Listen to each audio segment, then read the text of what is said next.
আর শিক্ষিত যোগ্যতা মোটামুটি নেই, কিন্তু হাই স্কুলে 6ম শ্রেণীতে পড়ছিলাম। ঠিক আছে, আমি আজকে যে ইংলিশের জায়গায় বসতে চাচ্ছি এবং একজন প্রধানমন্ত্রীর দায়িত্ব কি সেটাও আমি মনে হয় জানি, কিন্তু তারা ব্যর্থ।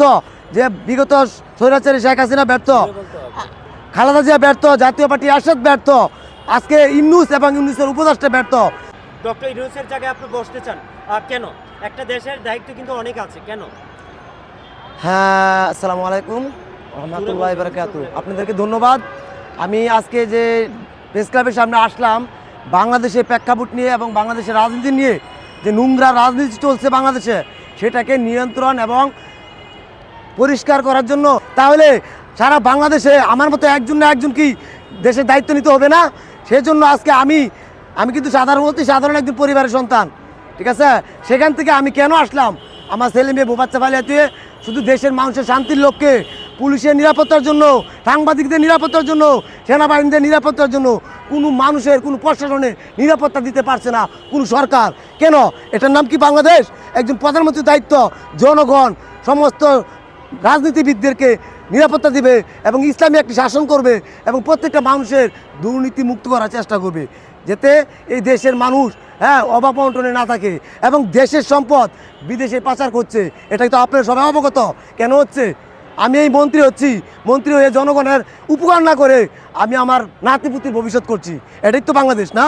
কিন্তু আমি সেটা হতে দিব না। আমি ইউনূসের জায়গায় যদি বসতে পারি, আল্লাহ সুবহানাহু ওয়া তাআলা, আমি ইউনূসের জায়গায় বসে এটাই করবো যে রাষ্ট্রের পরিচালনা, যে সঠিক আদেশ কর্ম সেটা আমি দিব।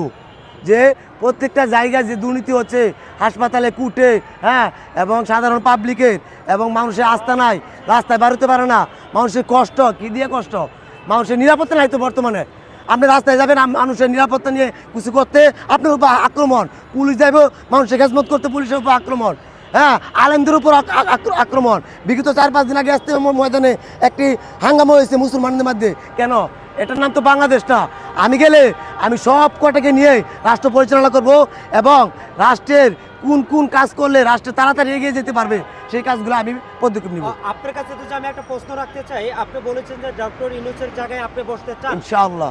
তাহলে বসতে চান। আর একটা ডক্টর ইউনূসের জায়গায় যদি আপনি বসার পরে একটা দায়িত্ব নিতে গেলে কিন্তু আপনার পড়াশোনা শিক্ষিত যোগ্যতা কি? আমার আর মাদ্রাসায় পড়ি নাই, মক্তব্য পড়ছি, কিন্তু আমার মেধাশক্তি আল্লাহ তাআলা দিয়েছে যে একটা রাষ্ট্র শুধু শিক্ষাগত যোগ্যতা দিয়ে চলে না, মেধা দিয়েও চলে। আপনার পড়াশোনা নেই বলতে গেলে, পড়াশোনা নেই, পড়াশোনা সামথিং কিছু অল্প কিছু আছে, সেই জায়গা থেকে আপনি ডক্টর ইউনূসের জায়গায় আপনি বসতে চাচ্ছেন। জি। কিন্তু আপনার বাইরে থেকে যখন একটা বিদেশি অথবা লোকাল গেস্ট আসবে, তখন ইংলিশে কথা বলতে পারবেন? হ্যাঁ, আমি ইংলিশে কথা বলতে পারবো। আমার পিএস তারা কি করবে? আমার কাছে তো সাইন দেওয়া, শুধু ডকুমেন্ট দেওয়া। আপনার পিএস না, আপনার কথা বলতে হবে। হ্যাঁ, আমিও তো বলবো।